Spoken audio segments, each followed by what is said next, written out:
അപ്പൊ ഇന്ന് ഭയങ്കര ചൂടാണ്. അപ്പൊ ഞാൻ വിചാരിച്ചു ഇവിടെ 3 മാങ്ങപ്പഴം ഇരിപ്പുണ്ട്, ഇത് വെച്ചിട്ടൊരു ഷേക്ക് ഉണ്ടാക്കാം. നമ്മൾ പല വീഡിയോയിലും ഷേക്കൊക്കെ ഉണ്ടാക്കി കാണിച്ചതാണ്. അപ്പൊ 3 ഇൻഗ്രീഡിയൻസ് മതി, നമുക്ക് പെട്ടെന്ന് ഷേക്ക് ഉണ്ടാക്കാൻ പറ്റും.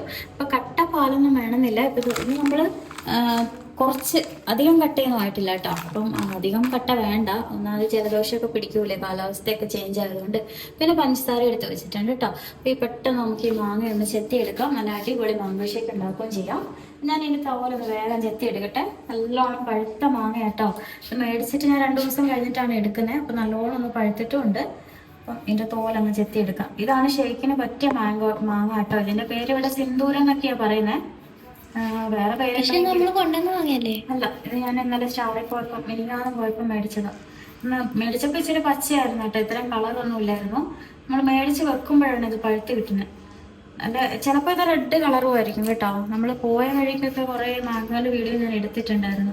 വഴി സൈഡിലെല്ലാം ഉണ്ട്. ഇപ്പൊ ഈ സീസണിൽ മുഴുവൻ മാമ്പഴക്കാലമാണ്. അപ്പോൾ ഒന്ന് കട്ട് ചെയ്തെടുക്കുവാണ്. എന്നിട്ട് പറഞ്ഞാൽ നമുക്കൊന്ന് ഇത് മിക്സിയിലിട്ട് അടിച്ചെടുക്കാൻ വേണ്ടി മുഴുവെല്ലാം ചെത്തി എടുത്തിട്ടുണ്ട്. അതിന് നമുക്ക് വേഗം അടിച്ചെടുക്കാം. മിക്സിക്കകത്തോട്ട് ഇട്ട് കൊടുക്കാം കേട്ടോ. എന്നിട്ട് നമുക്ക് പാലും പഞ്ചസാരയും കൂടി ഇട്ടിട്ട് അടിച്ചെടുക്കാം.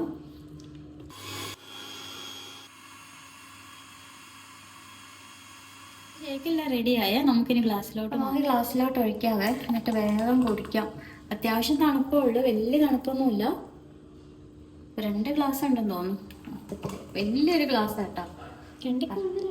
ഇല്ല, 2 ഗ്ലാസ് ഉള്ളു. നല്ല തിക്കായിട്ടുള്ള മാംഗോ ഷേക്കാണ്. നല്ല രുചിയോടെ നമുക്ക് കുടിക്കാം. സ്ട്രോ ഉണ്ടെങ്കിൽ സൂപ്പർ ആയിട്ട് റെഡി ആയിട്ടുണ്ട്. നമുക്കൊന്ന് കുടിച്ച് മാംഗോ ഷേക്കെല്ലാം റെഡി ആയിട്ടുണ്ട്. ഇനി നമുക്കിത് ആസ്വദിച്ച് കുടിക്കാം കേട്ടോ. സൂപ്പർ.